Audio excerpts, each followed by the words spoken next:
संकष्टी चतुर्थी तर दर महिन्याला येते, पण अंगारकी चतुर्थीचा योग वर्षातून फार कमी वेळा येतो. तुम्हाला माहिती आहे का, संकष्टीपेक्षा अंगारकी चतुर्थीला 21 पटीने जास्त महत्त्व का आहे? जेव्हा संकष्टी चतुर्थी मंगळवारी येते तेव्हाच तिला अंगारकी म्हटले जाते. याचे कारण पुराणात आहे. अंगारक म्हणजेच मंगळ ग्रह. अंगारकाने गणपतीची हजारो वर्षे कडक तपश्चर्या केली होती. त्याच्या भक्तीने प्रसन्न होऊन बाप्पाने त्याला वरदान दिले, आजपासून जो वार तुझा आहे म्हणजेच मंगळवार, त्या दिवशी जर चतुर्थी आली तर ती तुझ्या नावाने म्हणजेच अंगारकी म्हणून ओळखली जाईल.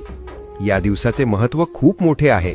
शास्त्र सांगते की वर्षभर येणाऱ्या सर्ण संकष्टी केल्यावर जे पुण्य मिळते ते पुण्य फक्त एक अंगारकी केल्याने मिळते. ज्यांच्या पत्रिकेत मंगळ दोष आहे किंवा ज्यांना कर्जातून मुक्ती हवी आहे त्यांच्यासाठी हा दिवस सुवर्ण संधी असतो. तुमच्या आयुष्यातील सर्व विघ्न दूर होवोत